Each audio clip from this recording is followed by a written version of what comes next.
হরে কৃষ্ণ। আজকে রাধারানীর ব্যাপারে যে ২য় বইটি আছে, সেটির ব্যাপারে আপনাদের ডিটেইল ইনসাইট দেব এবং এই বইটা পড়ে আমার এত ভালো লেগেছে যে আমি আমার নিজের মুখকে আটকাতে পারছি না এর মুগ্ধ প্রশংসা করার জন্যে। ভক্তি পুরুষোত্তম স্বামীর লেখা এই বইটি আমাদের কত সময় আর অর্থ যে বাঁচিয়ে দিচ্ছে আপনারা নিজেরাও জানেন না। কারণ এই বইটা আমাদের বিভিন্ন শাস্ত্র, বিভিন্ন পুরাণ এবং নানান যে স্মৃতিগুলো আছে সেগুলো থেকে তিনি পড়ে সংগ্রহ করে পুরো বইটাতে রাধারানীর যত কাহিনী, গুণ, লীলা, মাহাত্ম্য সব রয়েছে এবং আচার্যদের টিকা রয়েছে, সেগুলোকে সন্নিবিষ্ট করেছেন। তাহলে ভাবুন, আমরা তো কলিযুগের জীব। আমাদের এমনিতেই সময় কম, আয়ু কম। আমরা নানা রকমভাবে বিপর্যস্ত। আর এখন যে রাজসিক পরিবেশ, তামসিক পরিবেশ, তার জন্য আমরা স্বাস্থ্য পড়তেও পারি না। আর পড়তে চাইলেও আমাদের সমস্যা যে টাকা নেই, সময় নেই, পরিবার আছে। মানে আমি মাঝে মাঝে ভাবি যে মানুষজন সবকিছু ফ্রিতে চায়। মানে তারা ভাবে যে আমরা কোনো ধর্মীয় প্রতিষ্ঠানে যাওয়ার জন্য টাকা লাগে না। যেন এমনি চলে আসে। তারা ভাবে যে ধর্মীয় প্রতিষ্ঠানগুলো ব্যবসা করছে, বই লয়ে ব্যবসা করছে। মানে আমি গেছিলাম একবার মায়াপুরে আমার একটা আত্মীয়ের সাথে। তো তিনি বলছেন যে, "এসব ব্যবসা করার জন্যে, নাহলে ধর্মীয় প্রতিষ্ঠানে তো ফ্রিতে খাওয়ানো উচিত।" আমি মনে ভাবলাম যে সিরিয়াসলি? মানে ব্যাপারটা এমন যে ধর্মীয় প্রতিষ্ঠানের লোকরা একটা দোকানে গিয়ে বলবে, "প্রভু কিছু চাল-ডাল দিন, ভগবানের জন্য দেবো, মানুষকে খাওয়াতে হবে।" আর দোকানদার যেন বলবে, "হ্যাঁ প্রভু, এই চাল, ডাল, তেল, নুন সবই তো আপনাদের জন্য, ফ্রিতে নিয়ে যান।" মানে লজিকটা আমি বুঝতে পারছি না। তারা জামা, জুতোর জন্য হাজার টাকা খরচ করবে। আর ভগবানকে দেওয়ার জন্য মাত্র ৳২০০-৩০০ খরচ করবে না।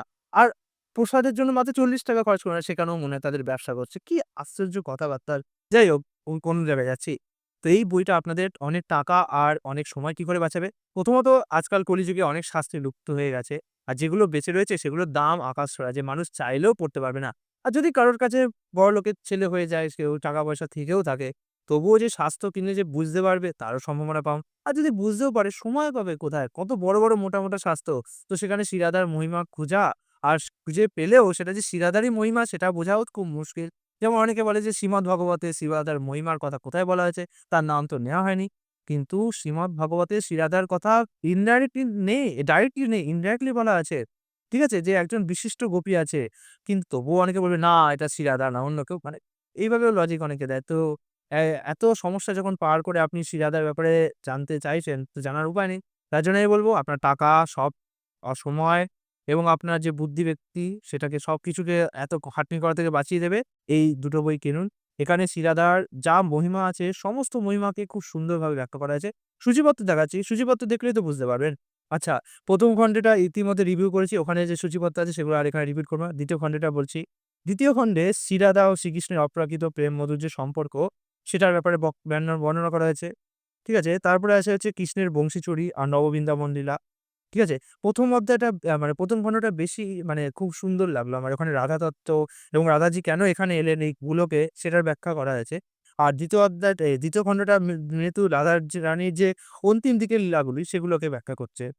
এখানে বৃন্দাবনে কৃষ্ণের বিবাহ, বলরামের ব্রজে প্রত্যাবর্তন, শ্রীমতী রাধারানীর লীলা কাহিনী যে উম যে ছোটখাটো কাহিনীগুলো আছে সেগুলো এখানে রয়েছে।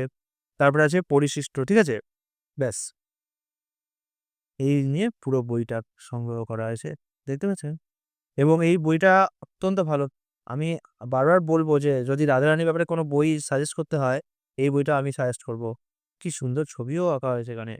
রাধারানীর ব্যাপারে যদি কোনো বই সাজেস্ট করতে হয়, এর থেকে ভালো বই আমি পাইনি। আর এত সুলভে বইটা মাত্র ৳৩০০ দাম।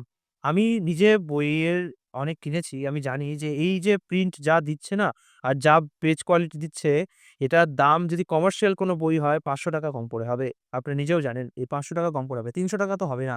এটা মানুষকে দেয়া হচ্ছে সুবিধাটা যে, "আসো ভগবানের জন্য জানার জন্য কিছু বই কেনো এবং এই বই কিনলে যে টাকাটা তুমি দিচ্ছ সেটা মন্দিরেই যাবে। এটাও দানই হচ্ছে। তুমি যদি সরাসরি দান করতে না চাও, তাহলে কিছুটা বই কিনে দান করো, সাহায্য করো।"